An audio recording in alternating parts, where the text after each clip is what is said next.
Hi class. Two of the major events that led to the population boom that we have seen today would be the discovery of the Nobel-winning Haber-Bosch process that fixes nitrogen with hydrogen to produce ammonia, needed as fertilizer for crops. The other would be wheat varieties discovered by Norman Borlaug that would see him win a Nobel Prize as well. Before the discovery of the Haber-Bosch process, the main source of nitrates and ammonia was either by mining niter deposits or collecting bird guano from tropical islands.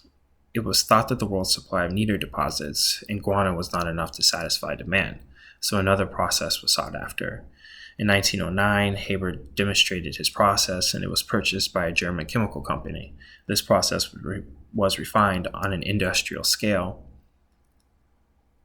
Borlaug was a scientist with a particular interest in rust diseases that would kill wheat plants. Before Borlaug, rust would kill entire crops of wheat, drastically reducing the amount of wheat that could be harvested for consumption. Borlaug was hired by the Rockefeller Foundation in 1944 to focus on soil development, maize, and wheat production in Mexico, as they were having a hard time with soil erosion and rust.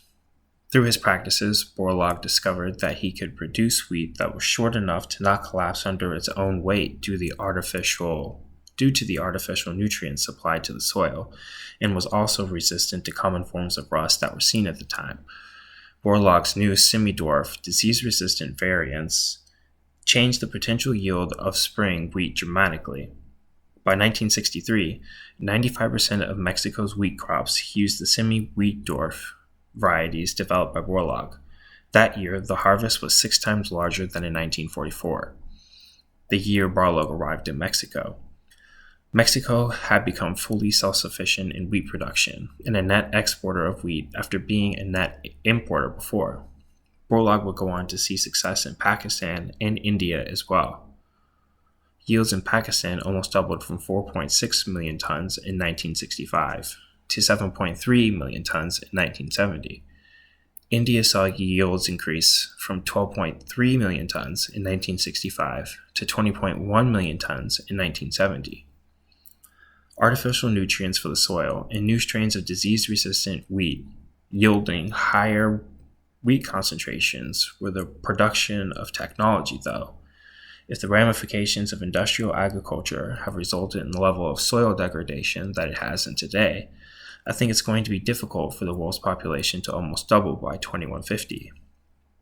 The map during the lecture shows the cost that has been paid for the increase in food production that has allowed the population to reach the number it has today. Eventually, a debt will be paid on the resources that have been stripped from the future to serve the present unless people continue to find new technologies to fix their problems, which is a risky proposition given the man who won a Nobel Prize in the area, Borlaug, is quoted as saying, "The Green Revolution has a temporary success in a man's war against hunger and deprivation. It has given man a breathing space. If fully implemented, the revolution can provide sufficient food for sustenance during the next 3 decades. But the frightening power of human reproduction must be curbed, otherwise the success of the Green Revolution will be only short-lived."